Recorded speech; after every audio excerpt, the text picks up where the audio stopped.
Alam nyo ba, sa 64 na party list representative sa Pilipinas, nasa kalahati ay may koneksyon sa political dynasties. Pero bakit nga ba may nakaupong party list representative sa Kongreso? Ayon sa Article 6, Section 5 ng 1987 Constitution, ang Kongreso ay dapat binubuo ng hindi hihigit sa 250 miyembro, maliban kung itinakda ng batas. 20% naman ng kabuuang bilang ng mga kinatawan ay dapat nagmula sa party list, mula sa national parties or organizations, regional parties or organizations, at sectoral parties or organizations, gaya ng mga manggagawa, magsasaka, kababaihan, mga katutubo, transport groups at iba pa. Pero habang tumatagal, tila nagbabago ang mukha ng party list system.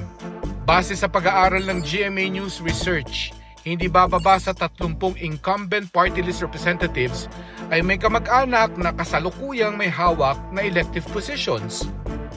Kabilang dito ang mga kamag-anak ng Pangulo at Pangalawang Pangulo na sa kauna-unahang pagkakataon sa kasaysayan ay parehong may kaanak na nakasecure ng party list seats sa Kongreso. Party list system, naging entry point na raw ng political dynasties? Itinuturing na political dynasty ang isang pamilya kung may dalawa o higit pang miyembro nila ang nahalal sa pwesto sa dalawa o higit pang eleksyon. Ayon sa datos ng Philippine Center for Investigative Journalism, isa sa bawat 4 na party list representatives ay may kamag-anak sa Kongreso, Senado o pareho. At kalahati ng party list groups ay kontrolado na ngayon ng political dynasties.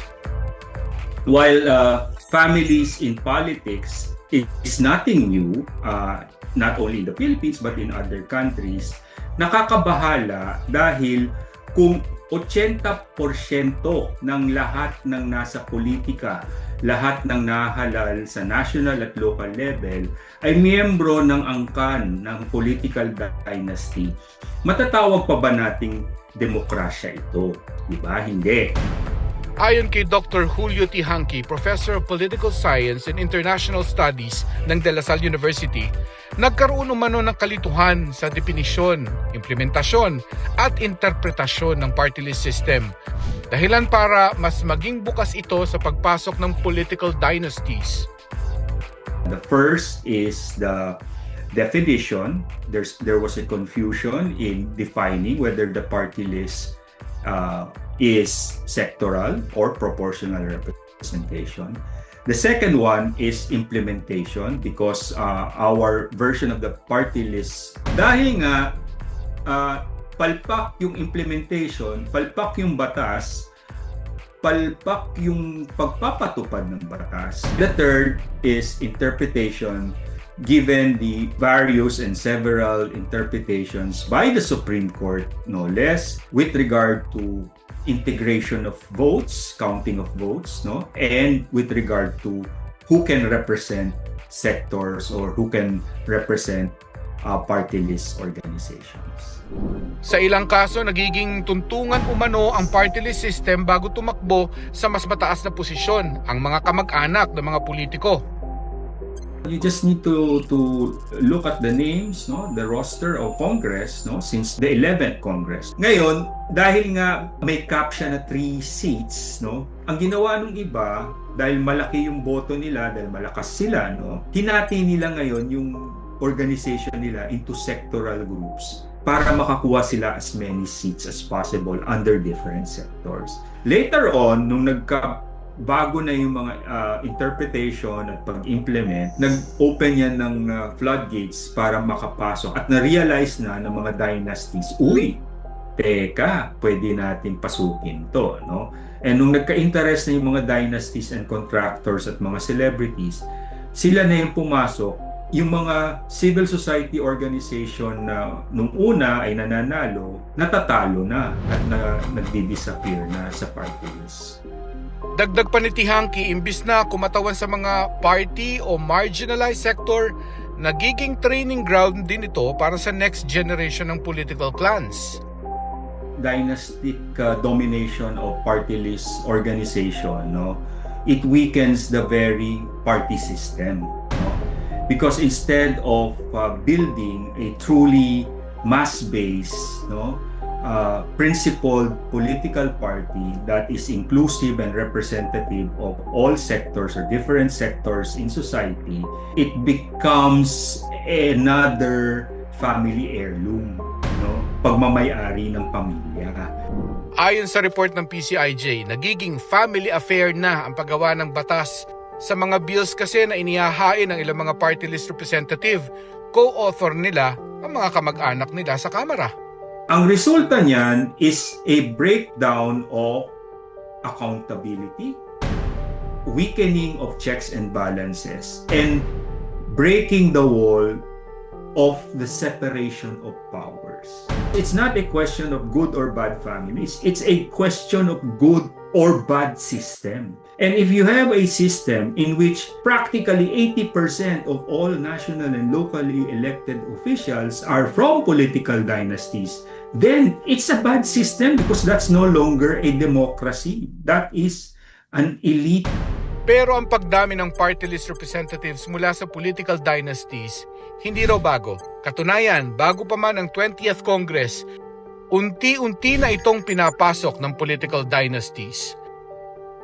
Mula 15th Congress hanggang sa kasalukuyan, mahigit doble ang itinaas ng bilang ng political dynasty sa party list system ng Pilipinas. Dahilan para lumawak ang impluwensya nila sa loob lang ng isang dekada. At dahil nahahaluan ng ibang motibo, nawawala ng puwang sa party list system ang mga lehitimong kinatawan ng party o marginalized sector. Ito yung phenomenon of crowding out. The genuine sectoral and truly representative party list or even nationally representative party lists who are fighting for specific progressive causes are being crowded out because the contractors have the resources. Ano nga ba ang implikasyon ng malaki ang bilang ng mga party list representatives na mula sa mga political dynasties? Yung capture ng party list system, which was originally meant to be a social justice mechanism to provide representation for the poor, the underrepresented, the sectors, and for it to be captured by the dynasties, the celebrities, and the contractors, is a subversion of democracy and the principles of our democratic system.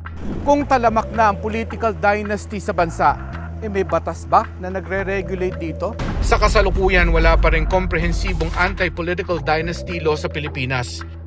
Bagamat nakasaad sa 1987 Constitution na dapat ipagbawal ang political dynasties, kailangan pa rin itong maisabatas ng Kongreso na matagal nang dominated ng political clans. 4 na dekada na ang nakalipas simula nang ihain ang kauna-unahang anti-political dynasty bill noong 8th Congress. Mula noon, nakailang bersyon na ang naturang panukala pero ni isa walang naipasa. Pero ngayong taon, sa kauna-unahang pagkakataon sa kasaysayan, inaprubahan ng House of Representatives sa ikalawang pagbasa ang House Bill 8389. House Bill number 8389 as amended is now approved on second reading. Isang panukalang nagbabawal sa mga magkakamag-anak hanggang second degree of consanguinity o affinity na tumakbo o humawak ng posisyon sa iisang nasasakupan. Isasalang pa sa third and final reading ang panukala at kapag inaprubahan, saka pa lang maipapadala sa Senado. Pero ayon kay COMELEC Chairman George Garcia, hanggat walang batas, mahihirapang pigilan ang pag-alagwa ng political dynasty sa hanay ng party lists. Hindi po namin pwedeng tingnan kung paano siya nanalo so long as may mga boto na pumasok sapagkat syempre po, yung po kasing party list, pwedeng kuhanin lang ang kanyang boto sa isang probinsya. Wala pong sinasabi na dapat ito'y nasa buong Pilipinas. Yung po'y hindi pinagbabawal ng ating pong batas. In reality, we are in a political monopoly in which they control power. And using their control of power, they control our economy. With their control of our economy, they contribute to the growing inequality in our society. which is the result of underdevelopment and the result of instability. And the reason why we have not progressed is because of this instability.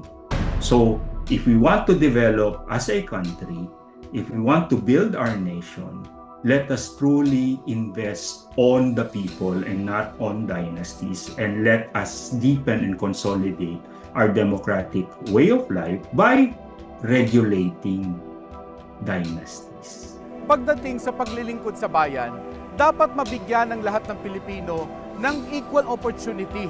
Ano man ang kanyang apelyido o saan man siya nanggaling.